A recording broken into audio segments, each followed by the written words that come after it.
Baik, assalamualaikum warahmatullahi wabarakatuh.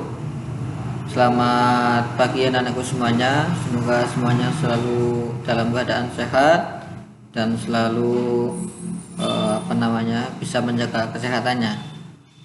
Baik, anakku sekalian, pada kesempatan hari ini Pak Aris akan menjelaskan tentang gagasan pokok dan gagasan pendukung untuk kelas 4. Setiap bacaan itu biasanya terdiri atas beberapa paragraf.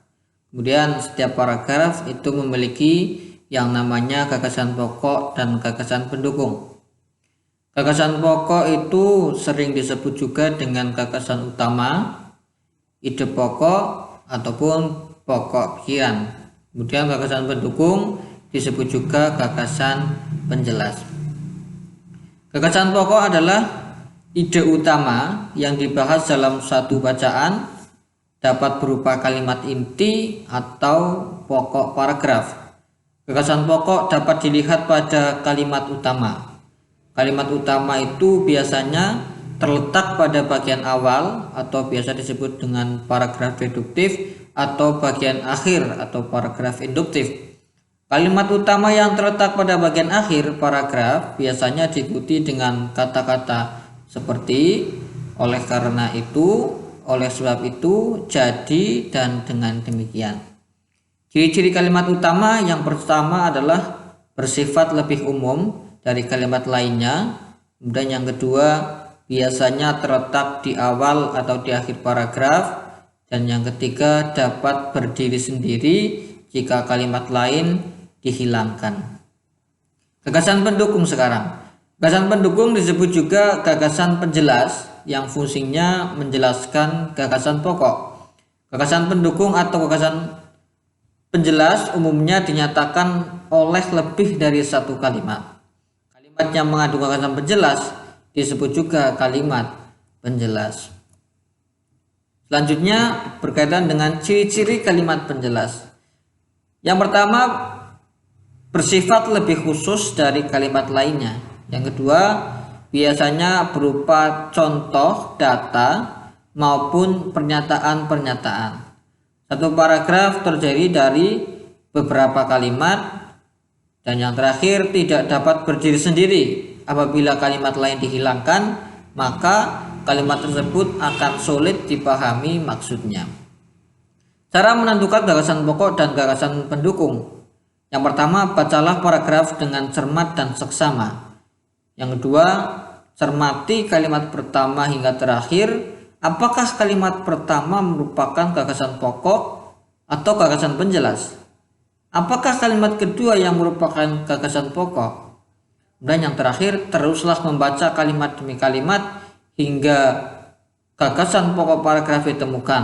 Ingat, gagasan pokok sebagai isi atau inti paragraf dapat terletak di awal, akhir, awal dan akhir, ataupun di seluruh paragraf. Nah, sekarang kita akan mencoba untuk menentukan gagasan pokok, kalimat utama, dan kalimat penjelas pada suatu paragraf. Ini adalah contoh paragraf deduktif.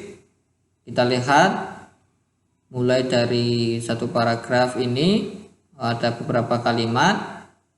Nah, setelah kita baca, kita pahami semuanya, maka ide pokok dari paragraf tersebut adalah penyebab masalah banjir di ibu kota.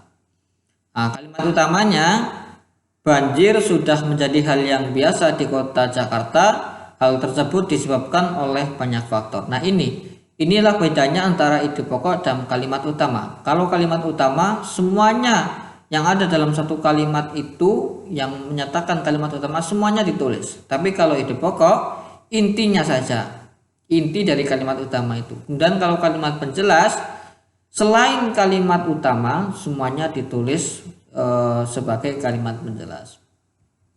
Dan yang ini adalah contoh paragraf induktif atau gagasan pokok yang terdapat di akhir kalimat. Kita lihat, ini tentang nilai-nilai ulangan semester yang sudah dibagikan kepada Zainal.